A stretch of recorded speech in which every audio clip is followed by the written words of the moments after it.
Hello YouTube. This is a bit of a video response to Violet Kitty 411's James Challenge, where she challenges her viewers to read the entire Epistle of James for 30 days in a row. Now, I think that memorization by rote can be pretty fruitless, but there was something that I came across in my reading of James that I thought I'd like to comment on. And I think that this particular passage brings up a couple different things. One, that at least with the Christians that I've known, and I acted in the same way, that there are certain ideas or concepts which are so important to the person's belief system that they become elevated in a way, that they become more important than quite a lot of other things, and that influences the way the beliefs are put into practice. You know, practical realities rather than intellectual assent of some kind. And the other issue that this passage raises is that I think it's really easy for Christians to become their own special kind of heretic when it comes to issues in the Bible which are ill-defined. And these questions are raised by James chapter 1, verses 13 through 16. No one, when tempted, should say, I am tempted by God. For God cannot be tempted by evil, and he himself tempts no one.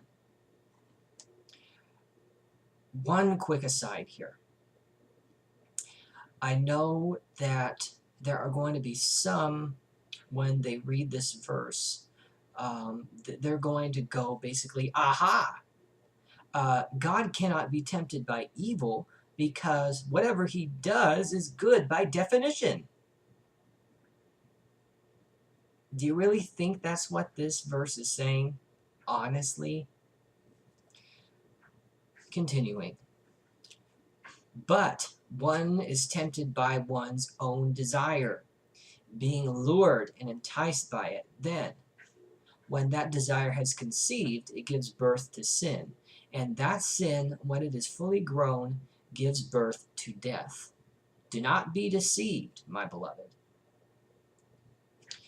Now, these verses were very important to me in my own personal religious practice, because while some may elevate the concept of God's love, and others may elevate the concept of God's sovereignty, a concept which I elevated was mankind's responsibility for their own sin. And this would be a passage that I would turn to for that. See, I was a big-time believer in free will, and that when we're tempted, you know, it's something which is entirely under our control. And when we do sin, the fact that it is entirely under our control makes us more responsible, more accountable to God for our actions. And the way that this passage relates to becoming your own special kind of heretic, this is regarding the ill-defined role of Satan and demons in the world, the level of control which they exert, and you know, tying this into practical reality, you know, rather than intellectual assent.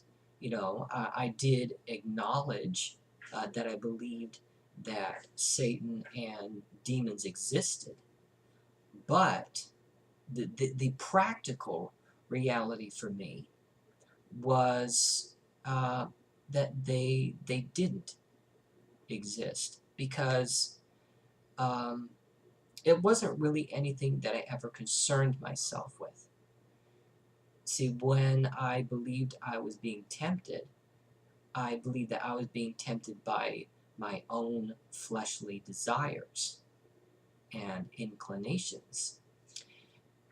And it's because of that that I never really thought of the devil made me do it as an excuse, which I know a lot of people do. And related to that, I was highly skeptical of claims of demonic possession. There were a few times, unfortunately, I wasn't present at the Calvary Chapel I attended, that there were people who had become unruly during the church service, and they would need to be exorcised of demons which had possessed them.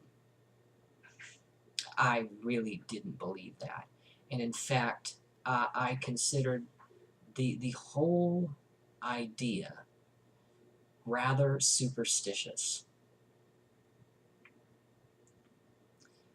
I would be interested in any Christians or former Christians who approach the idea of demonic possession in the same way.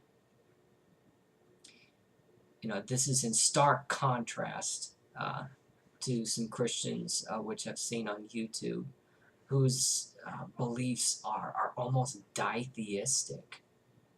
The level of power which is ascribed to Satan, um, even attempting to assume the believer's mindset.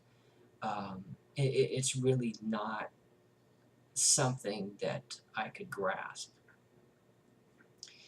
Anyway, there are some other things in the Epistle of James which I found interesting, which I may touch on a bit later.